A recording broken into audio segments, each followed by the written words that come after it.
This lesson is going to be on what I call fourth clusters. They are stacks of fourths. Each chord will have 4 notes in it, so I call them fourthy. They're very fourthy chords. We're going to harmonize these fourth chords, or fourth clusters, along a Dorian mode. So the first thing that you have to do is visualize the Dorian mode. We're going to start with chords that are on the top set of 4 strings. So we have to visualize the Dorian mode along the 4th string. So I'm going to put all these in A, okay? In the key of A, there's A on the 4th string. We're going to go up the Dorian mode. Here's 1, 2, 3, 4, 5, 6, 7, 8. So the bass notes of our chords will follow that pattern on the neck, the Dorian mode. So here are the 4th clusters, or the 4th chords. The 1 chord, 2, 3, 4, 5, 6, 7, and 8 or 1.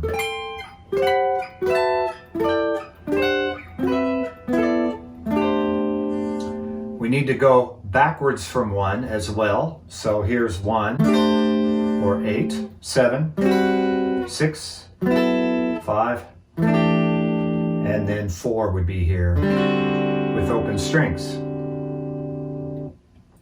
So that was the harmonized Dorian mode with 4th clusters. When you mess around with these, you might let the 5th string ring open so you can kind of hear the tonality of it.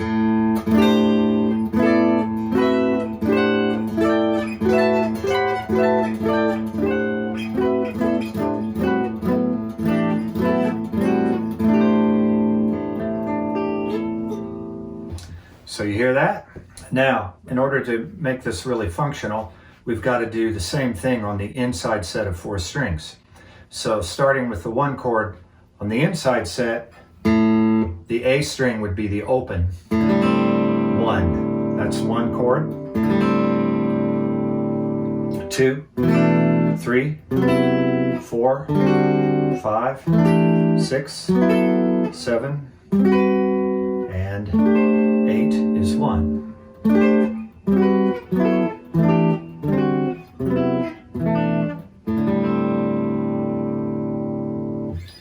So those are the chords we're working with. Now I want to talk a little bit about visualization. I visualize all these shapes in relation to a root note on the 6th or the 5th string. That's in keeping with my approach in general, which I won't talk so much about it now, but to get started on that, if you don't have a method for knowing note names on the neck, then you need to download the 5-lesson foundational series. There's a link in the blog. You can get it for free. So no excuses. So this one, I'm visualizing from A on the 6th string. The octave is the 1 chord, the 2 chord. That's a whole step up from the 1. The 3 chord, I'm visualizing from this A right here. That actually is an A minor 6/9. This, visualized from the same root there, A on the 5th string, that would be an A minor 13/9 chord. If you, this one, visualized from the same A on the 5th string, that's got the 5th in the bass. I'm visualizing that from this A on the 6th string, 6 in the bass. And this one, that's the same A, visualized from the 6th string. That's 7, and then you're back to 8. So this one, and this one, I visualize from here. This one, and this one, visualize from here. this one, octave, and then 7, 6, 5. That's the open A string I'm visualizing from there. On the second set of 4 strings, 1, of course, from the open A, the 2, that's from the open A, the 3, visualize from that A right there, the 4, 5, the 6, there's 5, 6 is a whole step up, 7, that's the 7 in the bass of the A, and then A. So that's the visual tricks, the way I visualize the chord shapes in relation to a root. Now, a functional area is my term for a little piece of the scale that is functional. It's symmetrical, or it's an easy fingering, and I spend most of my improv time in functional areas because it's easy and convenient. So you got to do the same thing with chords as you do with lines. I know the whole scale, but when I'm improvising, I'll stay in a certain little functional area, and then I'll shift to another little functional area. And a large part of my time is spent in functional areas. So we can reduce the scale tone fourth clusters of this Dorian mode into functional areas. One of the main ones on the top set revolves around the 7. Okay? So I'm visualizing from this A, this is the 7 chord. On either side of this shape, you have 2 shapes that are all the same. This is 7, 1 and 2. And then below 7, you have 6 and 5.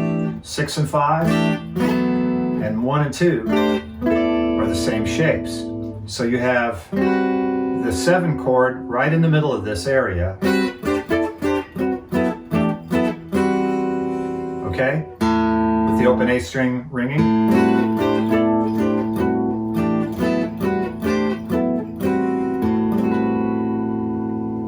See how that works? And then it's real easy just to keep adding on to that. That's 3, 4, and then you're to 5, which is the same shape as the 5 down here. On the second set of 4 strings, you have the 5 and the 6 that are very symmetrical. And then the 2 and the 1 on the top set. So you have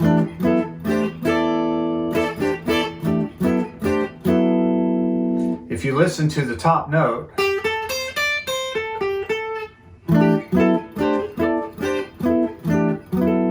you'll recognize that as pentatonic. Functional areas, you find little functional areas that you can mess with.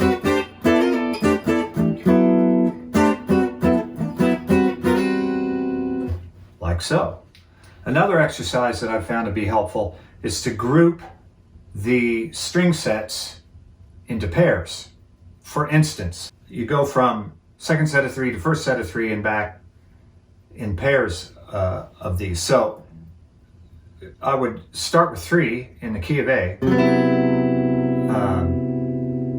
That's the 3 on the second set of 4 strings. And then the 6, like so. You see that? So you got 3, 6, continuing on, 4, 7, 5, 1, 6, 2, 7, 3, 1, or 8, and 4, and then 2, and 5, and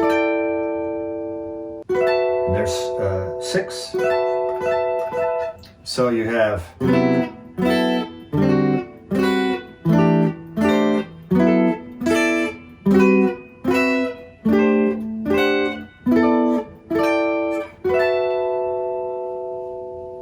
that is a real handy little thing to be able to do. So for more advanced students, this is as applied to a Dorian mode. So we're working off an A minor 7 chord.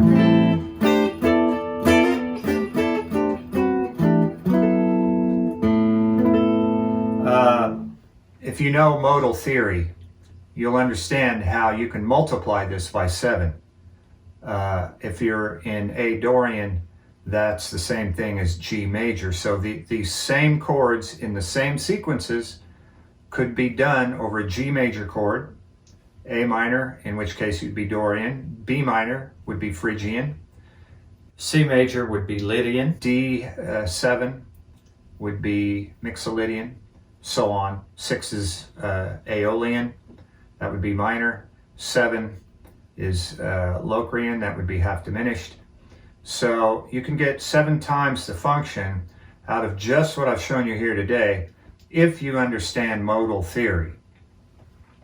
If you don't, that's fine, you can still get a lot out of this. When you solo with chords, you have to do the same thing that you do with single note phrases. You have to build up a vocabulary of phrases with chords.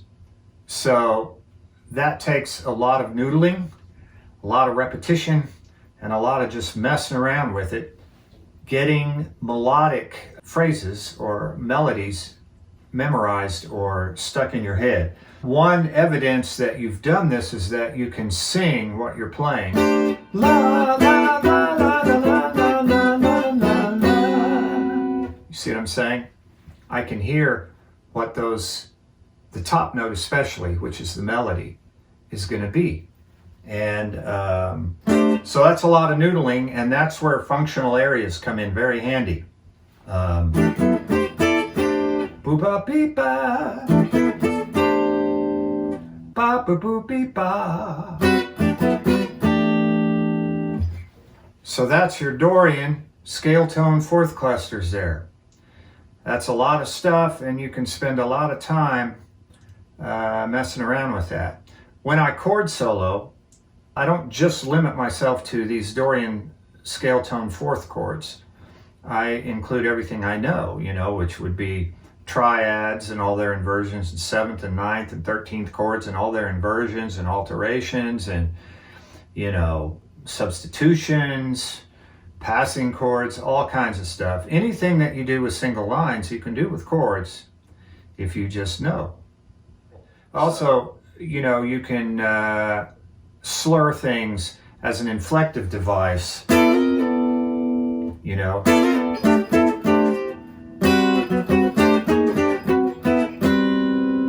So, combining things up, just as an example, you might hear me do something like, so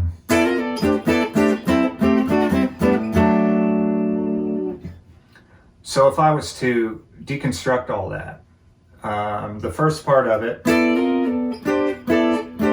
those are Dorian scale tone fourth clusters, and I got that little chromatic passing chord, just for inflection. Then I played an A minor 7 third inversion, A minor 7 second inversion, a D major triad, that implies A13 sus. And then a C triad, that implies A minor 7. And then a G triad, that implies A9 sus. And then a D triad, which is back to your 13 sus. So with the open A string, you hear all this.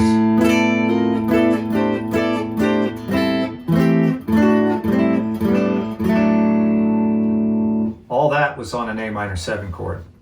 I used Dorian scale tone fourth clusters, I used minor 7th inversions, and I used triads.